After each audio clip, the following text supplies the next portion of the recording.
Hi, welcome to the i3 Business Solutions webinar podcast, cybersecurity this time, and secure, recover, optimize, Microsoft 365. We're talking about 365 best practices. Defend, recover, and right size. We're going to get a little bit into licensing today, and we're joined by Mike Stojkovic, known as Stoik around here, and Mike Ritzema, myself. So you've got Mike and Mike in the morning here. You can call me Ritz. So this, I thought, was a good representation of the challenge of cybersecurity and incidents today, is that the bad guys are out there. Again, picture an office building in downtown your city, Grand Rapids, Michigan, for instance, with 100 to 150 people in it. And they're all working away, trying to attack individuals to get credit cards and maybe $500. No, they're going after business, email users. They're trying to crack into businesses. That's where the money is. And Stoik will have some stories about that today. How do they get to the money? And so we think we know how they're getting in, but it changes all the time. Technology marches on. So today we're going to talk about defending Microsoft 365 with strong security controls, rapid response. Let's talk about EDR, endpoint protection, detection, response. Let's do some detecting and responding, and then continually testing and improving.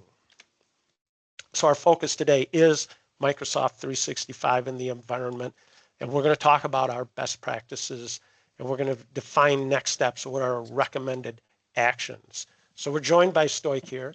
He is a CISSP, a Certified Information Systems Security Professional, which is the highest level of certification you can get in cybersecurity. It's globally recognized by the ISC squared.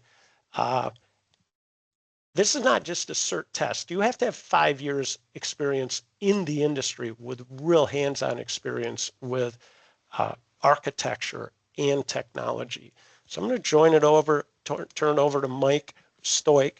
And what do you have, Mike?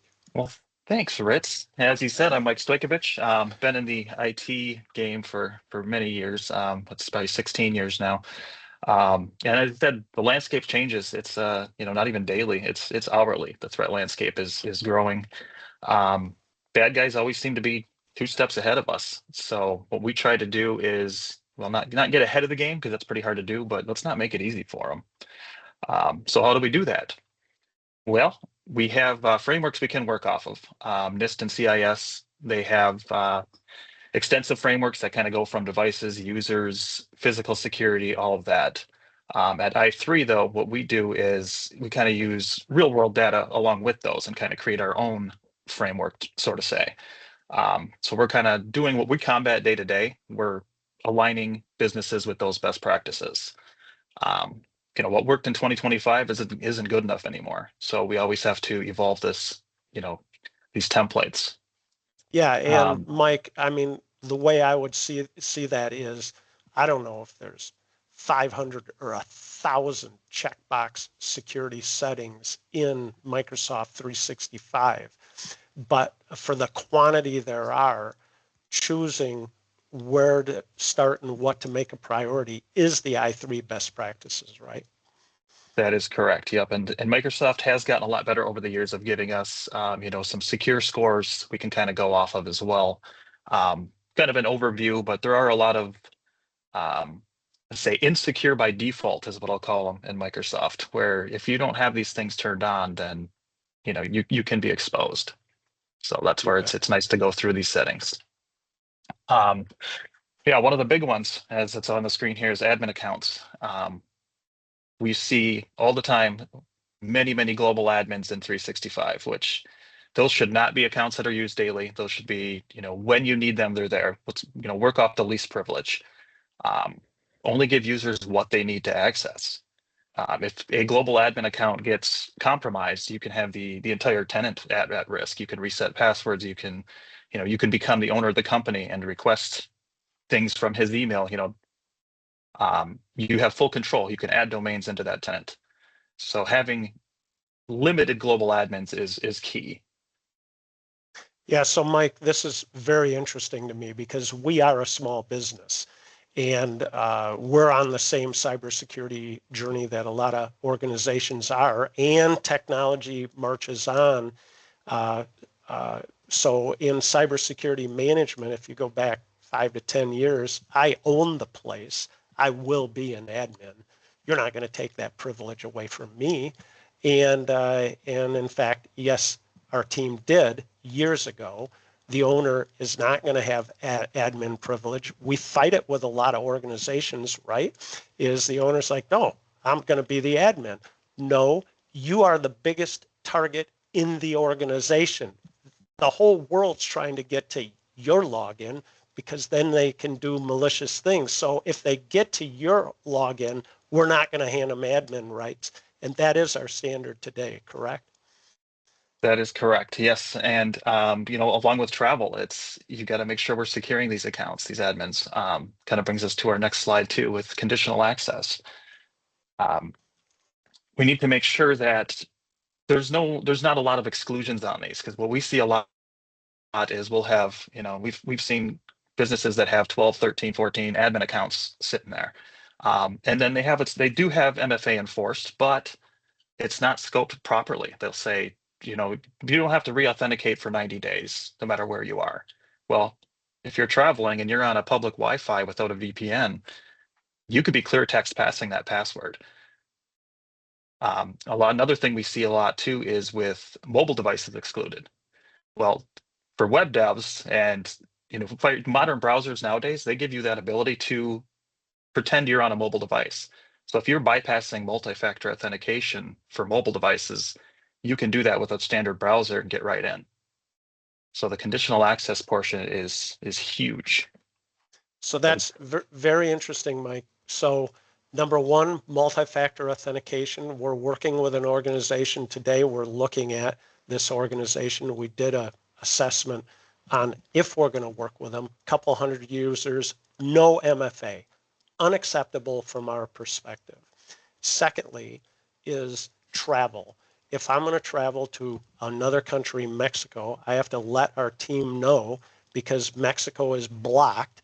In fact, America is open for us, and we can even lock that down to Michigan only.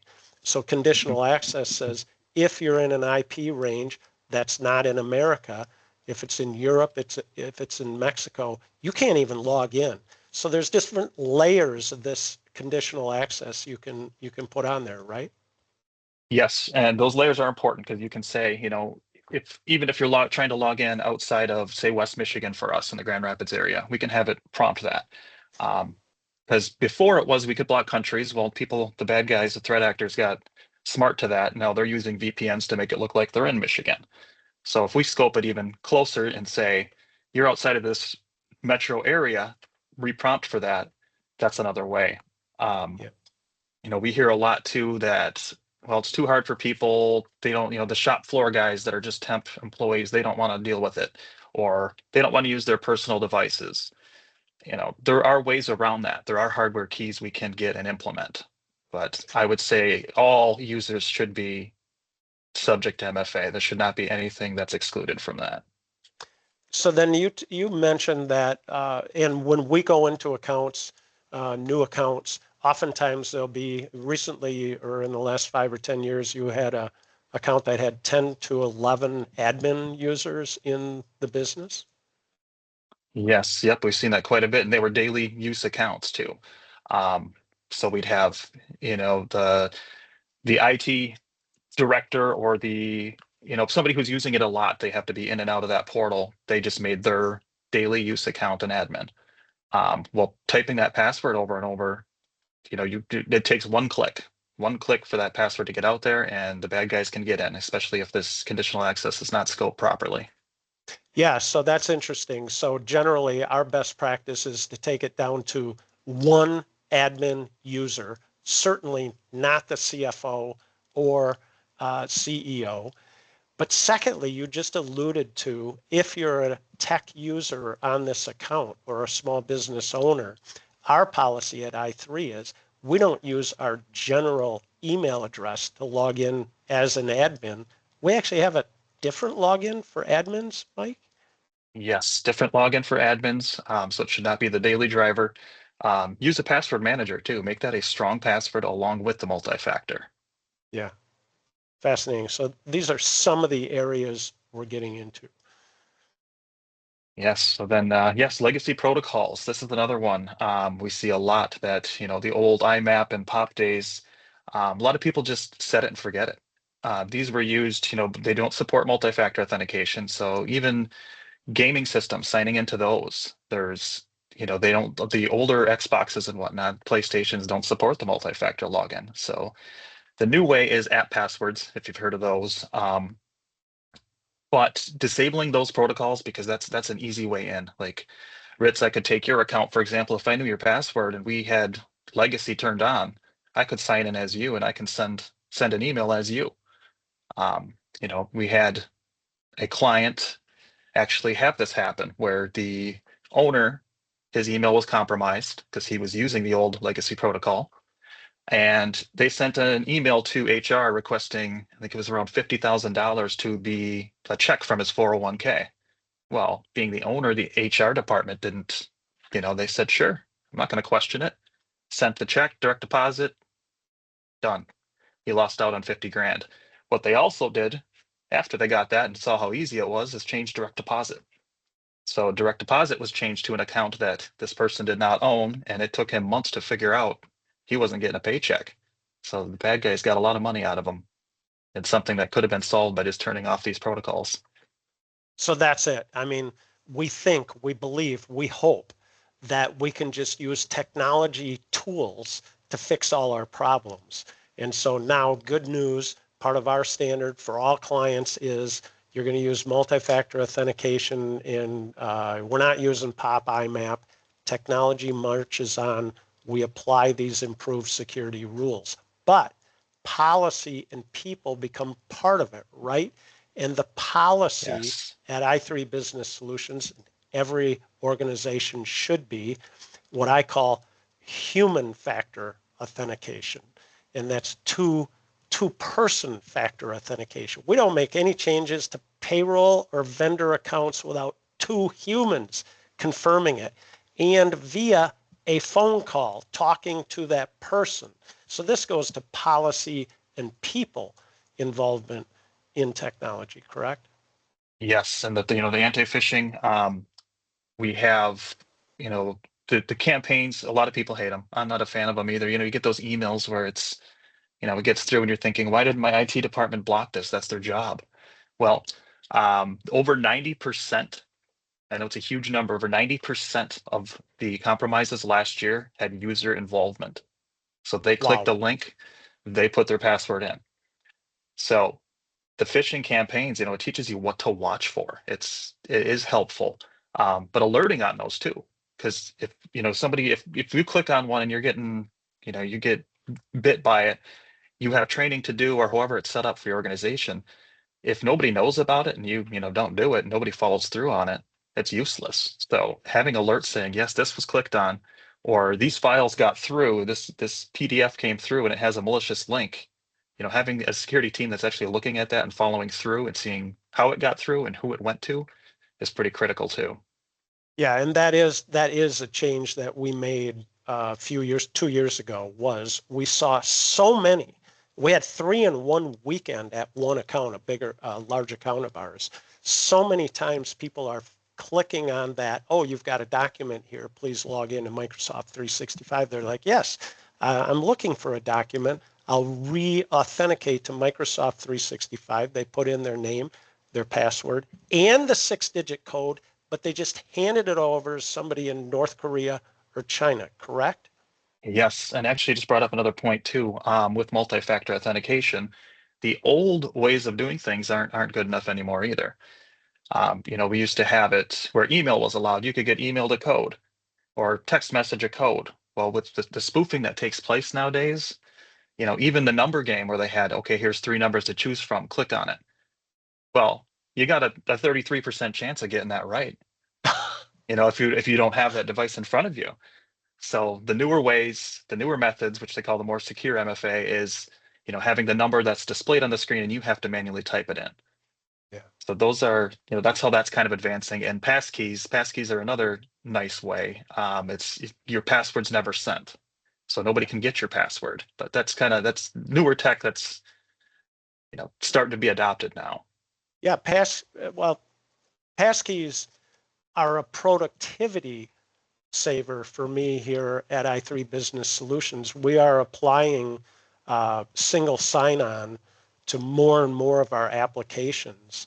And the fact that passkey is enabled for me means I don't have to do multi-factor over and over again on so many different accounts. Correct. Yep. And you can use biometrics, kind of the step-up authentication, if you've heard of that. It's anything that's critical if you're going in for password changes or account updates or recovery email changes, having that step-up authentication where it's going to say you need to re-authenticate before you make these changes. But passkeys make it a lot smoother for the end user, so you don't have to sit there and type the codes over and over. Yep. Beautiful. Thank you. So guest access. Yes, this is one actually, it's becoming a lot more common because with SharePoint, we have a lot of people adopting SharePoint, and simply sharing a file with somebody external creates a guest user in your tenant. Now, by default, this is one of those insecure defaults I'll talk about. Guests have access to, with certain tools that are available to the public. I'm not going to name some of them, but there are tools out there that you can use a guest account to scan a 365 environment. And if you don't have this scoped properly, which by default it is turned on where guests have access to this, you can get all groups, all usernames, Intune policies, everything from that tenant. The Intune policies is a scary one because if you have a policy in there that says, hey, set this local admin password on all my machines, they can see that password in clear text. So not only did they get usernames, machine names, which users are on there, they now have an admin on that machine. So having this scoped and saying guests do not have access, huge. But not many people realize that a guest account is created just from sharing a file. It's the complexity. I mean, Microsoft 365, a very complex environment where you pull together SharePoint, you pull together Exchange email, you pull together a recently new product called Teams. You pull together Azure in the cloud, and you need to have it all productively used so people can get stuff done. But the complexity of pulling that all together for a 35-year-old company, Microsoft, creates some security holes, and they keep improving, and it gets kind of complex. And so what we've done over the years is improved our best practices to secure that down. Is that fair statement? That is a fair statement, yes. And to be fair with them, it's I say insecure by default, but you have to have the read access for these policies to apply to the accounts. So that's kind of why it exists. But I think the guest part is kind of an overlook that should be, those. I wish the default would be they're denied by default, and we can change that. But well, Mike, that to me that goes to, as a business owner, small business owner, goes to CIA, confidentiality, integrity of information, and availability of information. I want people to get work done around here. If you tighten it too much, you can't get work done. So very true. That's the balance, right? And if you don't let them, they will find a way.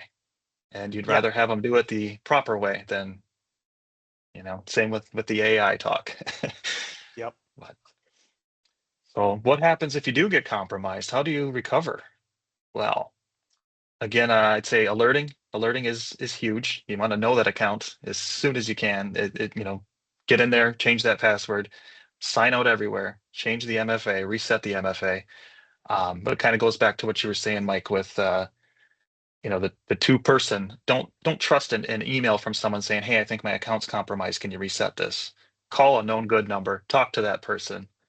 Because if I get an email from you, Ritz, and it says, hey, I can't get into my email on my phone, can you reset my password?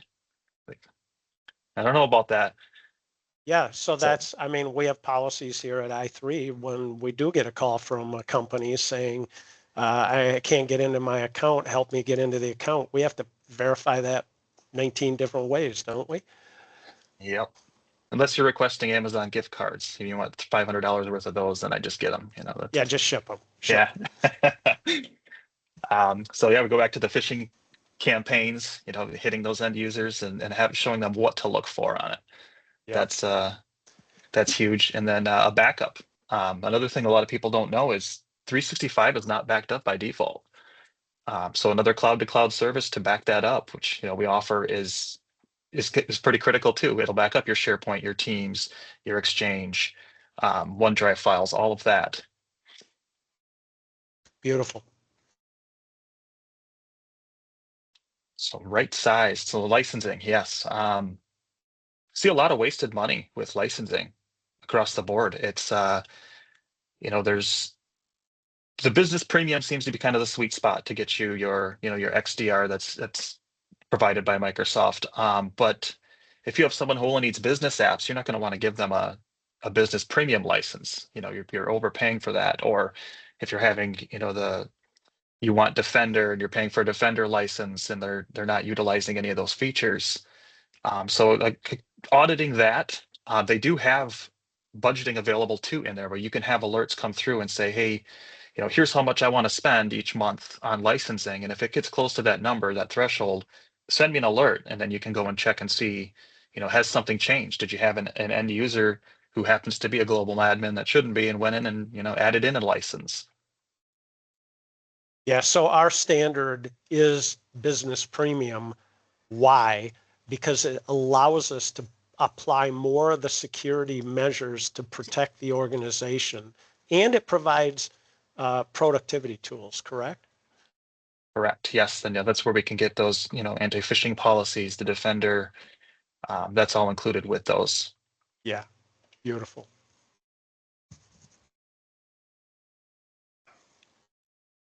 So why act now? Well, yeah, we want to get you aligned. We want to make sure you're not overpaying for licenses. We want to keep your environment secure. We want to, said we can't really get ahead of the game, but let's not make it easy. Let's make it tough for these bad guys to try to get in. Um, so having, going through those tenants and locking down admin accounts, setting up alerting policies, conditional access scoped properly, it's critical nowadays. Yeah. Tell me, yeah, those are the best practices summarized here.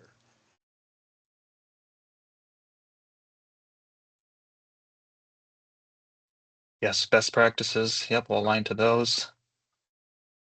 Right sized to save some money. You bet. So what are the next steps? So we can do a Microsoft 365 best practice alignment for your organization against our best practices. I think one of the things you could say is, can I just go into Copilot, Microsoft's own Copilot, and say, tell me the settings inside of my admin account to best protect my organization? Wouldn't that give you the answer, Mike? You can get that, but that's just going off of what's out there already. Like I said, we use what we see every day, what we're running into, what real world data that we've seen compromises, how they happen. We're going in and implementing that as well, because it usually goes in patterns. Once you see a couple businesses get hit the same way, more are coming. So the quicker you can get ahead of that, the better. And AI only knows what AI knows. It's got to learn it. Yeah.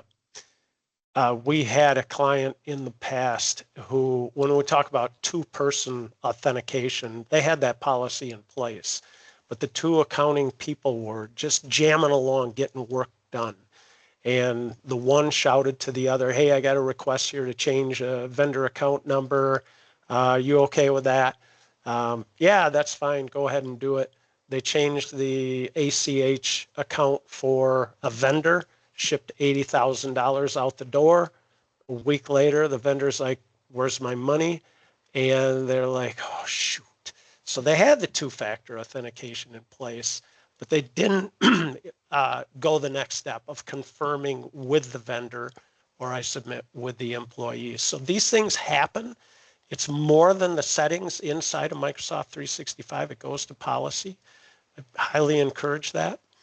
Secondly, and that is the human firewall, right? We have to, like Mike said, educate the phish training, educate the users. Thirdly, back up your stuff so that if something does happen, we helped a company in the state of Michigan recover. And the first thing the threat actors do is delete everything they can. So if they get into your Microsoft 365 domain and they decide to take action, one thing they may try is let's delete it as much as we can. That's a problem. We want to go to the backup. So air-gapped backup, the key there. Contact i3 Business Solutions. Contact us at this number here, or our email addresses are upcoming. Mike, any other business email compromise stories that you can think of, things you've seen recently or in the near past? I mean, the big one that stands out obviously is when the money goes away. It's always scary because where do you start? Where do you start to try to get that back? Majority of the times it's not recoverable. But yeah, we've seen entire organizations, they lost their entire email because of a global admin. We've had a client that the global admin account was hacked, and they went in and basically removed the domains so that everything was gone. There was no email backup. There's no tenant that exists anymore. So every email address, every group, every Teams channel, everything was deleted. And that was just because of one daily use admin account that got compromised. Yeah, it's terrible. And that's an example of technology marches on. We work with over 100 organizations. We manage, I don't know, somewhere between 7 and 10,000 mailboxes for Microsoft 365. And so we're learning all the time and improving our best practices while running parallel with not only the industry, but Microsoft. So you go back 5 or 10 years, you go back 8 to 10 years, two-factor authentication was not really a thing. And then it was Right. like two-factor for everything. And so this is the march of technology, continuing to improve and tighten down cybersecurity for our clients. Remember, we used to email credit cards, and now, we can put blocks in there too, where it'll actually take those numbers out automatically, which is quite nice. Yeah, absolutely. Yeah, let's not be emailing the 3-digit code and the expiration date along with a credit card number. Unacceptable, wrong, policy-wise. That good examples. Jody, any questions that you have there have come in at all? Comments or questions? I do not. All right. Then we'll wrap it up here. I think we're wrapping up right on time, and I'd like to wrap up with action items, a mandate. Certainly an assessment. If you want to know if your Microsoft 365 environment aligns to our best practices to protect your organization, contact Mike or me, Mike or Mike in the morning at these numbers. Human firewall. Let's educate, train, phish train, put policies in place to protect, like Mike said, the biggest vulnerability is the human. It's me, it's you. And then back up your stuff so that if something does happen, you can pull that information out. You've got a backup. Thank you for joining us. Thank you, Mike, for your expertise. You bet. Thank you. And go ye therefore and do likewise.